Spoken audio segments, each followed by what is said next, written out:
La chronique éducation canine avec Michel Lacasse, une présentation de l'animalerie Jocazo du 236 Notre-Dame-Maniwaki, où l'on retrouve des produits de qualité qui combleront vos animaux de compagnie. 449-1738. Dans l'émission Anne le matin, Annetti vous présente maintenant sa chronique du jour. Ah, ben c'est mon chum du mardi. Comment ça va, Michel? Du mardi. Oui, comment ça va, Michel? Ça va très bien, toi? Oui, tu as passé une belle fin de semaine. Dans mon cas, c'était une fin de semaine plus longue, mais tu as passé une belle fin de semaine quand même. Oui, absolument. Et de votre côté, ça s'est bien passé, je crois. Oui, c'était le festival de la PAC-1, le festival oui. d'hiver, avec plein d'activités. Il y a eu plein de monde, mon cher. Ça a été très agréable. Puis en plus de ça, on avait la température de notre côté. C'est ce que j'allais dire. Hey, ce matin, Michel, on va parler d'une chose bien importante. Comment aborder un chien qu'on rencontre une première fois? Est-ce un chien qu'on connaît ou un chien inconnu? Évidemment, c'est un chien qu'on ne connaît pas. C'est une chose tellement importante, Anne. Je suis persuadé que si on s'y prenait tous là, de la même façon, il y aurait probablement beaucoup moins de morsures parce que je te dirais que l'humain a souvent un rôle important à jouer. Tu vas voir, je vais faire des parallèles qui sont quand même faciles à comprendre. Première des choses, là, si on se laisse fréquemment séduire par les chiens, on a tous le même réflexe, on les trouve à peu près tous très cute, très mignon. C'est souvent comme lorsqu'on était un enfant et qu'on nous donnait un ourson de peluche. Tout de suite, on touche, on flatte, et même lorsqu'il s'agit de petits chiens, on va jusqu'à les prendre dans nos bras comme si c'était des jouets, des oursons de peluche. Et le tout en 10 secondes, là, à peu près. C'est rapide. Et ça, c'est à ne pas faire avec des chiens, évidemment, qu'on ne connaît pas. La meilleure façon là, de s'y prendre, et c'est ce que je dis aux gens pour qu'ils comprennent facilement, c'est d'agir avec le chien comme s'il s'agissait d'un humain. Donc, avec du respect et un peu de retenue.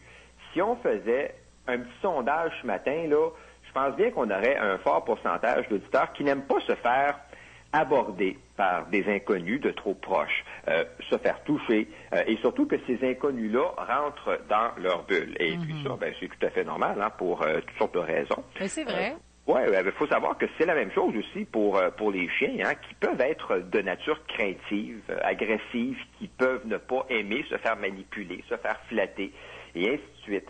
Donc, lorsqu'on veut interagir avec eux, on va d'abord demander la permission au maître. Ça, c'est la première des choses et c'est la chose la plus importante. Est-ce que je peux flatter votre chien? Absolument. Est-ce que votre chien est gentil? Est-ce que je peux flatter votre chien? Puis ensuite, si on nous dit qu'il n'y a pas de problème, on va laisser l'animal venir à nous. Et si tout se passe bien, là, on va pouvoir lui présenter une main pour qu'il la sente. Évidemment, là, on va tout faire ça lentement et on va regarder si le chien est confortable en se servant des fameux signaux d'apaisement dont j'ai déjà parlé. C'est pas plus compliqué que ça. Et si on tombe sur un chien qui se sauve, on va l'ignorer tout simplement et surtout, on va pas courir après lui. Ça, c'est la pire des choses. C'est là que tout peut déraper. Faut se dire que si le chien veut nous voir, il va venir nous voir, mais à son rythme. Maintenant, il y a aussi le chien en laisse. Ça, c'est quelque chose dont il faut aussi parler. Parce qu'il arrive souvent en cours de promenade qu'on rencontre des gens qui tout de suite vont toucher au chien et prendre pour acquis qu'il aime se faire flatter. Premièrement, là, au risque de me répéter, certains chiens ne sont pas manipulables, certains n'aiment pas qu'on leur touche, alors on demande encore une fois au maître si on peut se permettre de le faire. Chez un chien qui viendrait de se faire opérer au dos, je te dirais que de lui toucher à l'endroit où est la blessure, sans le vouloir, là, pourrait engendrer une réaction, notamment de l'agressivité liée à la douleur. Donc, c'est pourquoi on s'informe si on peut flatter. On connaît pas le chien, là, et il y a n'importe quoi qui pourrait se produire. Il y a aussi le chien en laisse qui pourrait carrément avoir peur, puis finir par mordre. Et il y a une explication bien simple à ça, c'est parce que l'animal est effrayé, qu'on s'approche de lui, qu'il est en laisse et par conséquent qu'il est privé d'un réflexe de défense important qui est celui de fuir. Alors, il lui reste qu'une seule option à ce moment-là, et puis c'est l'agression ou si tu préfères la morsure. Puis je veux pas faire peur à personne ce matin, mais je crois qu'il faut suivre les consignes parce que selon un sondage de Léger Marketing en 2010, pas 20 ans, là, en 2010, ça fait 3 ans, c'est assez impressionnant, on avait 450 cas de morsure de chiens chaque jour au Québec. Oh là là, mon Dieu, c'est beaucoup. Oui, c'est beaucoup. Si on fait le calcul, ça commence à faire beaucoup par année. Il y a très certainement un certain nombre de ces morsures-là qui auraient pu être évitées.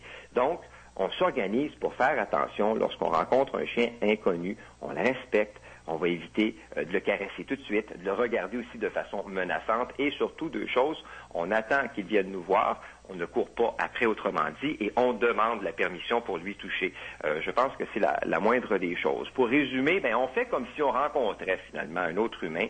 C'est pas plus compliqué que ça, puis ça permet d'éviter un incident, puis dans ce temps-là, c'est vraiment tant mieux pour tout le monde, comme on dit. Oui, puis l'important, comme vous avez dit, c'est de demander la permission au propriétaire du chien s'il l'accompagne, bien sûr.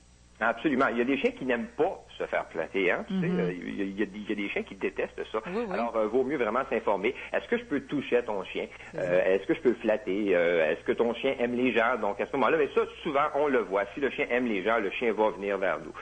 Mais on demande quand même au propriétaire du chien si on peut lui toucher. Ah, bien, merci beaucoup pour ces très bons conseils, Michel, puis on se reparle la semaine prochaine. Absolument, on sera là. Merci. Bye-bye. Bye. La chronique éducation canine avec Michel Lacasse vous a été présentée par l'animalerie Jocazo 236 Notre-Dame-Maniwaki, où l'on retrouve des produits de qualité qui combleront vos animaux de compagnie. 449-1738. À CAGA FM, vous écoutez Anétier jusqu'à midi.